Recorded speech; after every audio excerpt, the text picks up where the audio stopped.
Y seguimos en este hormiguero y tenemos en contacto a Walter Operto, que estuvo en un lugar, en un momento crucial de la historia del siglo XX.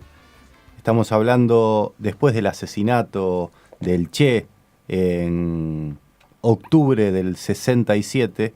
Walter viajó a Bolivia, a la Higuera, allí esa pequeña localidad de Bolivia, para cubrir lo que fue el rumor de la muerte del Che.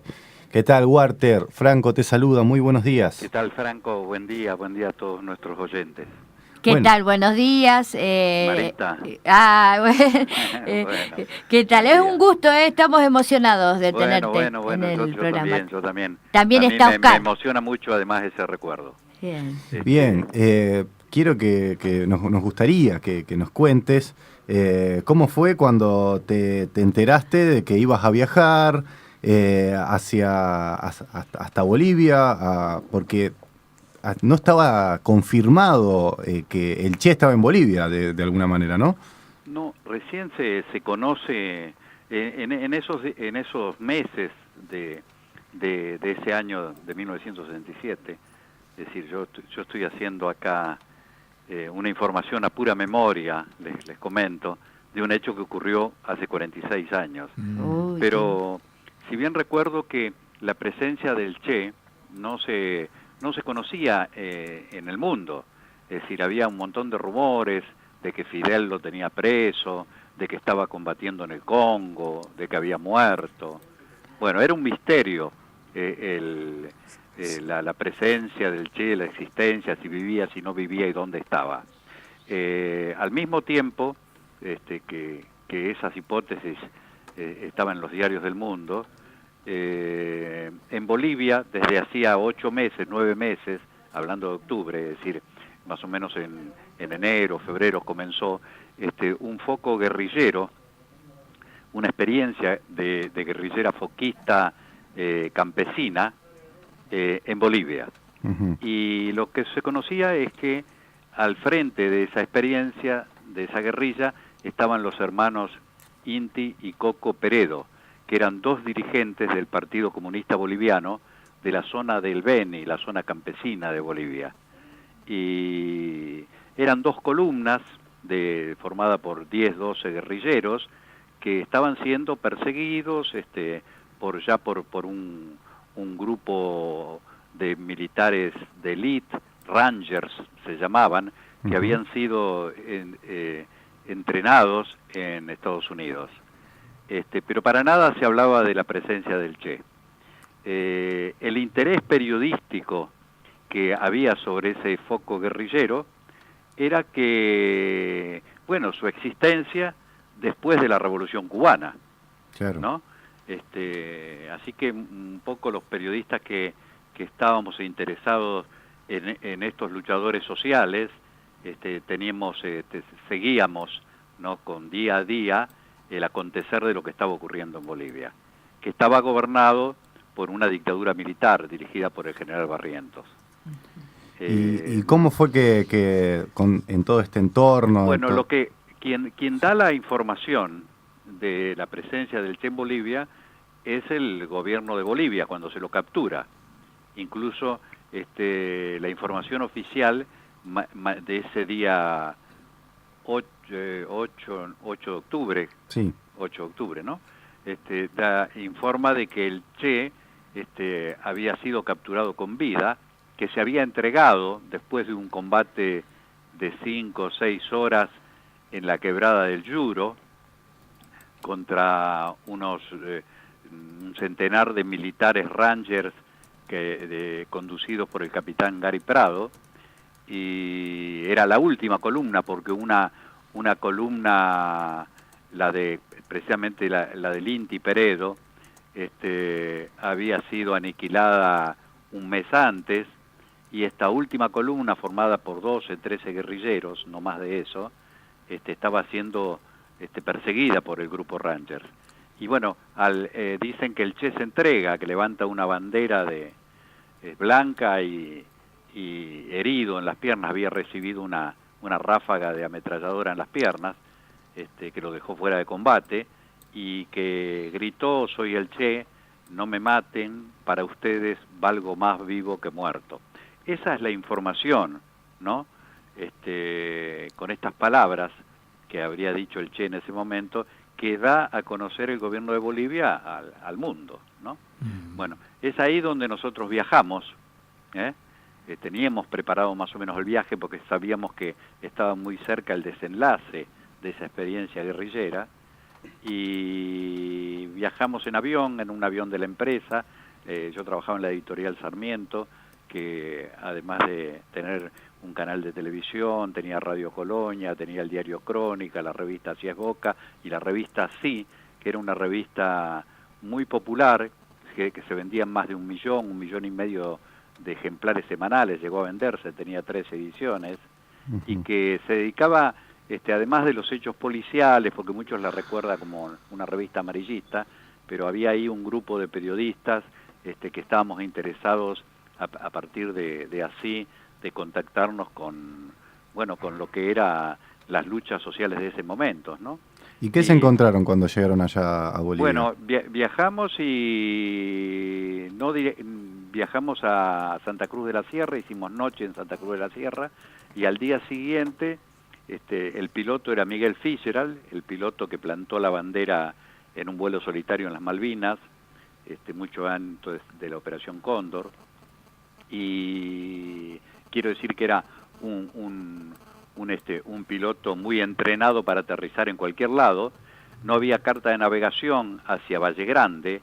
Valle Grande había sido, porque el 8 lo capturan y el 9 muestran el cadáver del Che, y el gobierno de Bolivia da una segunda información diciendo que el Che había muerto como consecuencia de las heridas sufridas en combate, ¿no?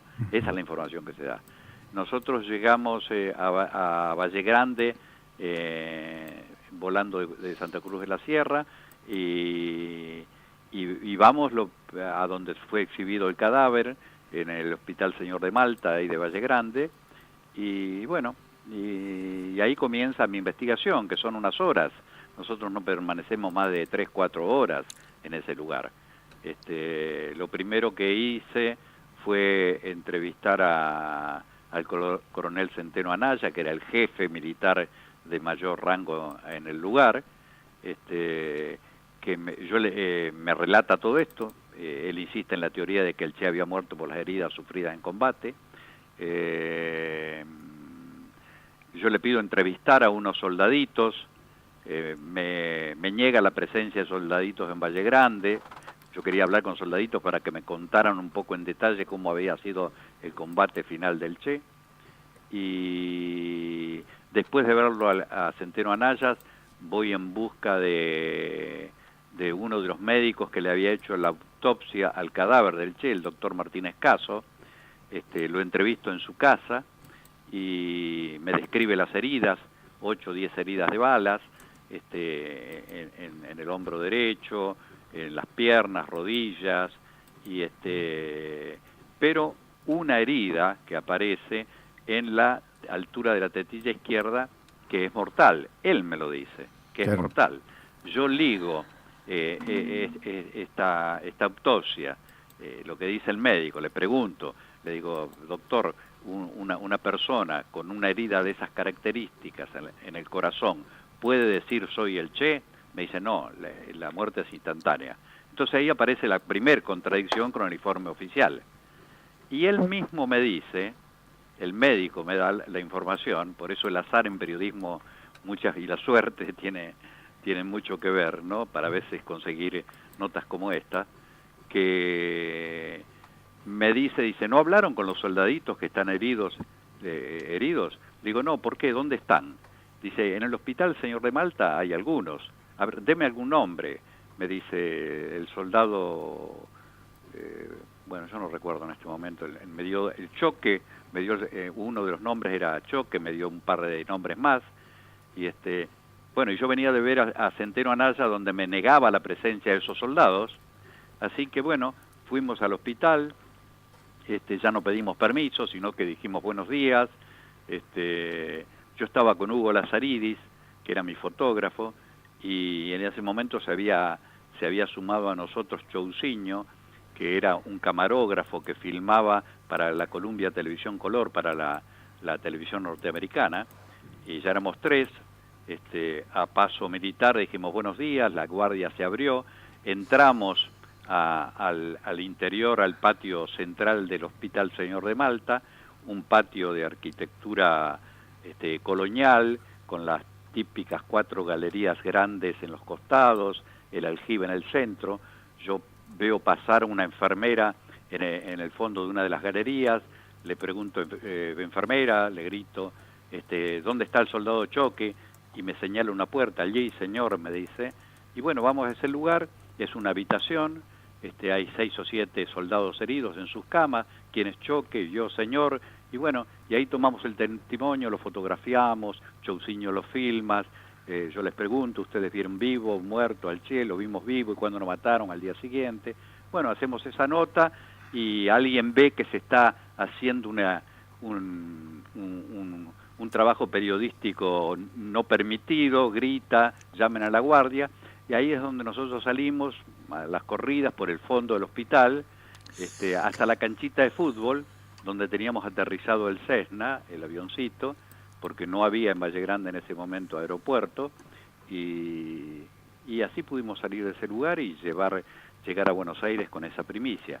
Esas primeras 24 horas todavía, cuando las tomaron todas las agencias internacionales, nuestra nota de que el Che había sido asesinado al día siguiente de su captura, el gobierno de Bolivia, Barrientos, insistió con que había muerto por las heridas sufridas en combates y nos acusó a nosotros de ser periodistas pagos por la guerrilla. Ese fue en síntesis el episodio. Y tuvieron que, de alguna manera, fugarse. Sí, fue salir más rápidos. Claro. Más rápido, nada más. No nos tirotearon. No, claro. Ellos no sabían los que nos llevábamos, esa es la verdad. Bien, y bueno, ¿qué fue confirmar, cómo se sintió confirmar el hecho de que, bueno, se le estaba mintiendo al mundo diciendo que el Che había muerto en combate cuando había sido fusilado, ¿no?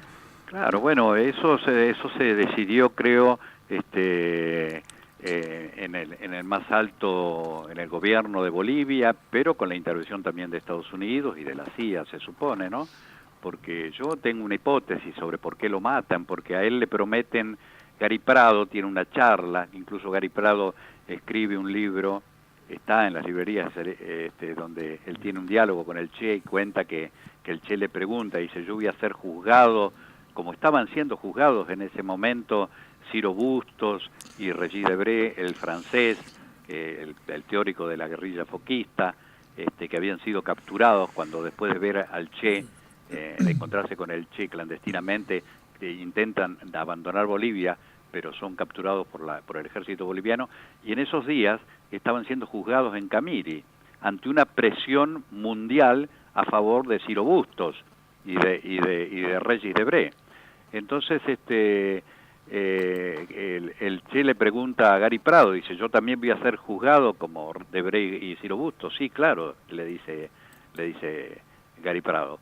Pero bueno, yo supongo que tanto la CIA como el gobierno de Bolivia, y especialmente Norteamérica, el gobierno norteamericano, decidieron eliminarlo porque ¿cómo podemos suponer un juicio público al Che? Se iba a convertir en una tribuna para difundir las ideas de la Revolución Cubana. Claro. ¿No es cierto? Yo creo que por eso se lo elimina. Walter, estoy así compenetrado en el relato que nos estás contando de todo esto, de lo que quería hacer aparecer el gobierno en ese momento de Bolivia, en esto de el asesinato que vos estás contando. ¿Por qué no puntualizás los detalles de este encuentro con el soldado La Choque? ¿Cómo que se Choque era? Choque es uno, hay 2 o 3 más. ¿Por qué nos contás qué sentiste en ese momento cuando esa revelación, porque fue realmente la revelación de la verdad de lo sucedido con el Che? Bueno, cuando fue un cruce de sentimientos, ¿no? Porque para mi generación, aún siendo periodista, que estábamos habituados a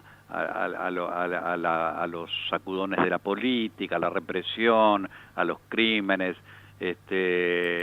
la muerte del Che, a mí particularmente me había entristecido y me había llenado de tristeza y de bronca por ver morir al Che en esa situación, en ese lugar, ¿no? Para mí me parecía imposible que ocurriera eso, hasta el punto que una de las últimas notas que escribí, así que yo recuerdo, yo me puse algo así como que el cielo no se oscureció, la tierra no tembló, nada de lo que yo pensé para su muerte ocurrió, ¿no? Que era un poquito el sentimiento que tenía mi generación, pues cuando ponía las esperanzas en la Revolución Cubana y en la figura del Che Guevara.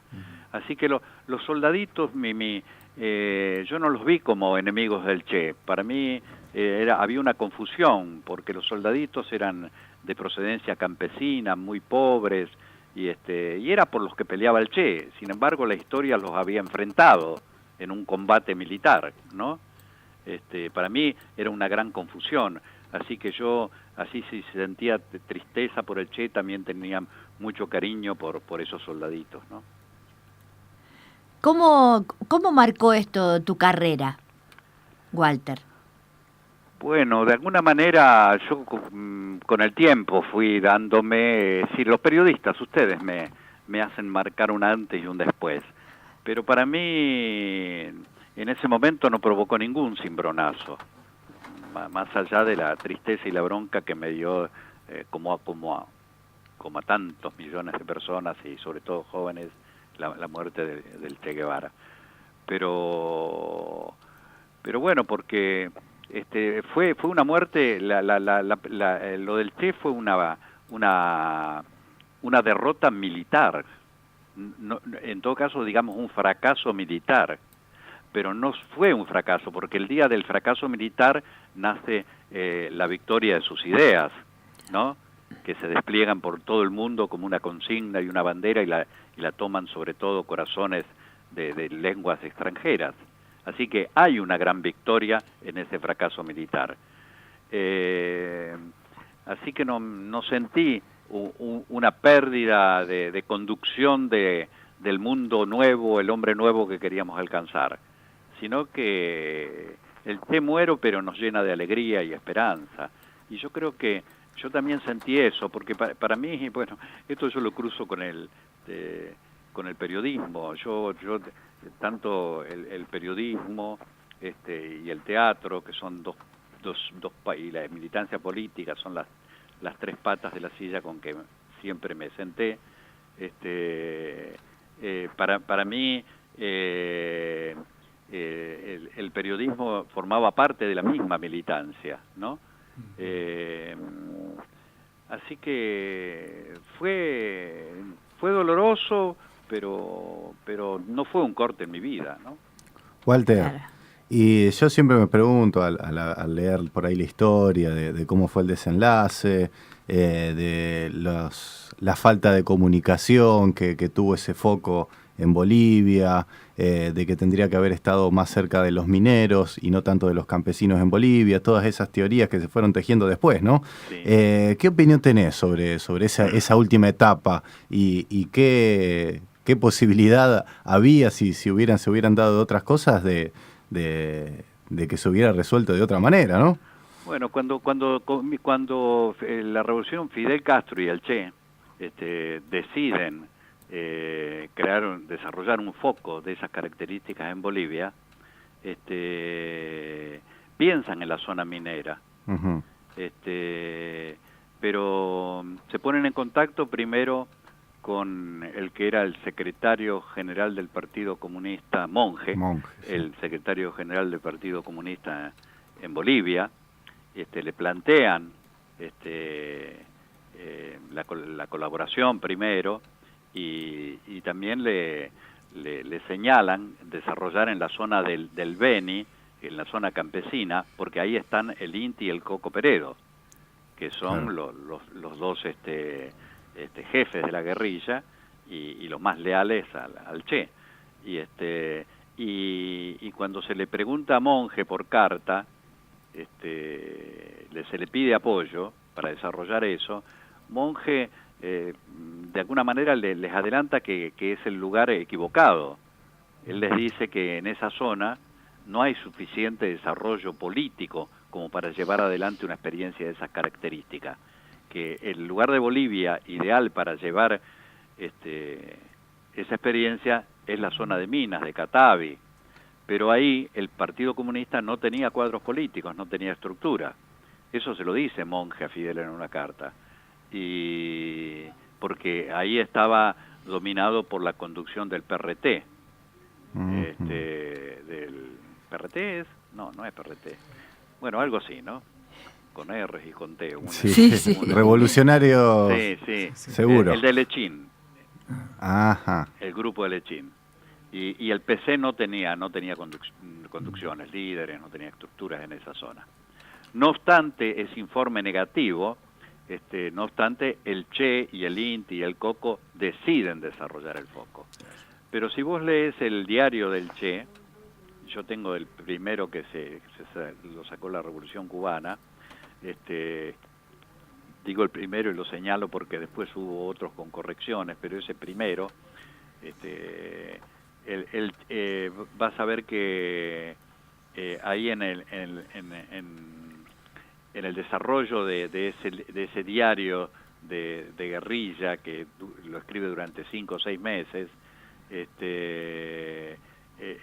en la primera parte aparece el entusiasmo, dice, hemos hablado con campesinos, están de acuerdo, éramos 7, ahora somos 14, ya en la mitad del diario aparecen las deserciones, las desconfianzas, alguna derrota militar, alguna victoria, pero ya muestra el Che un escenario difícil, ¿no? Complicado para seguir adelante, para que porque la idea del foco supone que somos 10, pero después somos 40, después somos 400, ¿no? Y sin embargo ellos van disminuyendo, llegan a ser creo que 30, 35 en su mejor momento.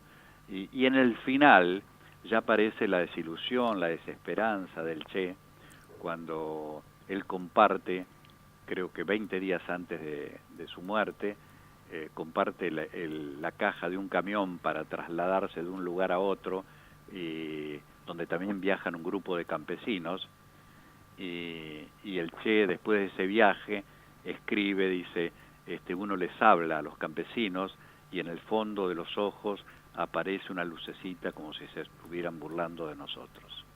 Mira. Bueno, Walter, te agradecemos muchísimo. Marita. Sí, Walter, si vos nos perdonás, nosotros hemos estado metiéndonos un poco en tu vida.